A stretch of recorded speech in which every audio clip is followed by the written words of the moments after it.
Ես շատ լավ հիշում եմ այն օրերը, երբ սրտատրոփ սպասում ենք, երբ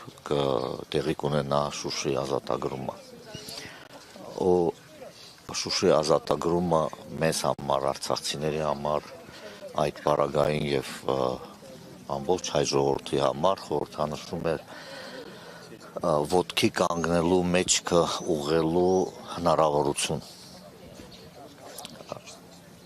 Այսօր խոնարհվում ենք այն բոլոր մարդկանց համար, թե քաղաքացիական անձերի, թե զինվորական համազգեստ հագած մարդկանց առջև, որոնք այս հաղթանակը կերտել են ու 500 տարվա ընթացքում առաջին անգամ մենք կարողացանք ունենալ հաղթանակ։ Դա Շուշի ազատագրումն էր։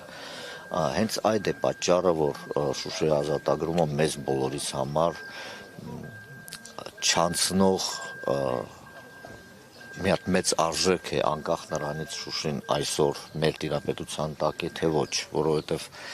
ժամանակները փոխվում են, մենք կունենանք դեռ հնարավորություն վերադառնալու Շուշի, եթե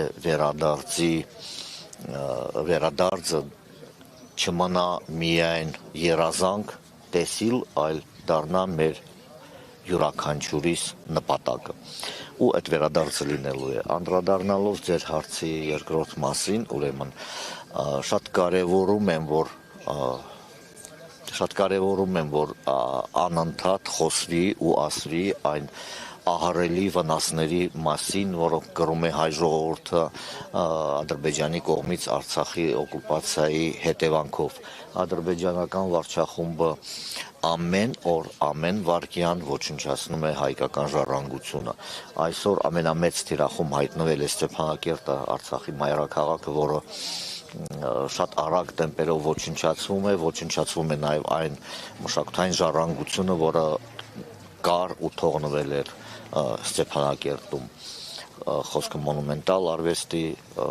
հուշարձանների մասին է, պատմության և մշակույթի հուշարձանների մասին է։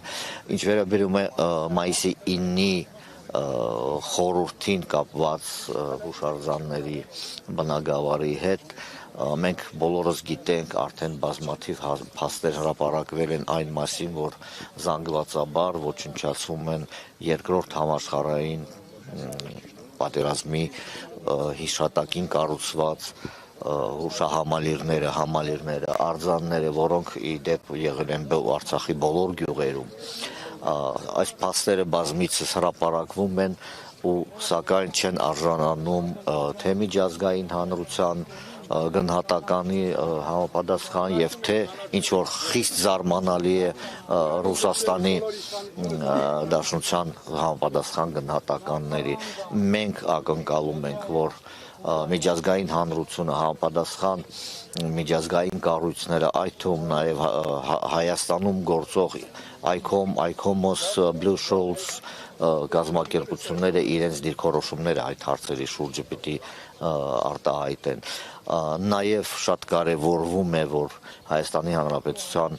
օրվա իշխանությունները իրենց օրակարգի մեջ բերեն, կրկին վերադարձնեն հայկական մշակութային ժառանգության պահպանության խնդիրները Արցախում։ Պարոն Շահվերդյան, դուք խոսեցիք հաղթանակի ազատագրման մասին, որը տեղի ունեցավ 33 տարի առաջ, այդ ժամանակ տեղի ունեցած իրողություն էր, խոսելով ներկա իրողությունների եւ իրադրությունների մասին, կարծիքներ կան, որ հաղթանակը, որը մենք տոնեցինք 33 տարի առաջ, ճիշտ չպահվեց եւ հետագա գործողությունները, քայլերը ճիշտ չէին։ Ինչ պետք է արվեր, որոնք էին այն սխալ քայլերը, բացի 44-օրյա պատերազմից եւ հետո տեղի ունեցած գործողությունները, մինչեւ այդ ինչ սխալներ էին արվել։ Նայեք, շատ բարդ հարց եք տալիս։ Ընդհանրապես երկիրը որոշ ժամանակ անց պատերազմից սկսել է ապրել խաղաղության, այսպես ասած, պայմանների մեջ։ Մենք մոռացել ենք, այդ թվում նաև ժողովուրդը, որ ապրում ենք պատերազմի մեջ, որ պատերազմը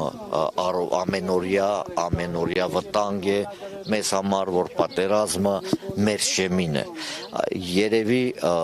խնդիրներից մեկը հենց դա է, որ ժողովուրդը մի քիչ սկսել է ապրել ավելի խաղաղ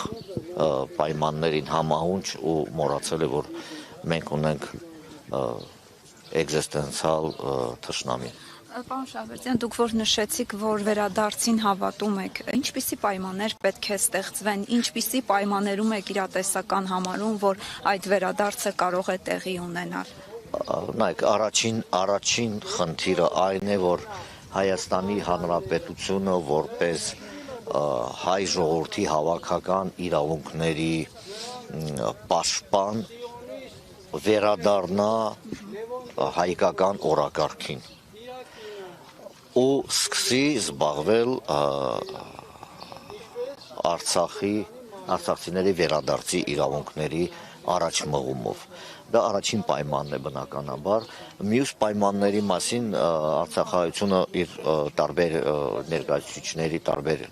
մարմինների միջոցով բազմիցս արտահայտել է պայմանները, դա միջազգային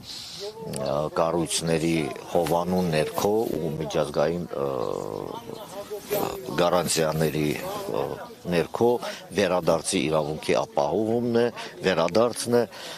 մշտական ցամաքային կապի ապահովումը Հայաստանի Հանրապետության հետ ու տեղական իշխանության ձևավորումը կամ պահպանումը մինչև որ հասնի ինքնորոշման իրավունքի իրացման հնարավորություն։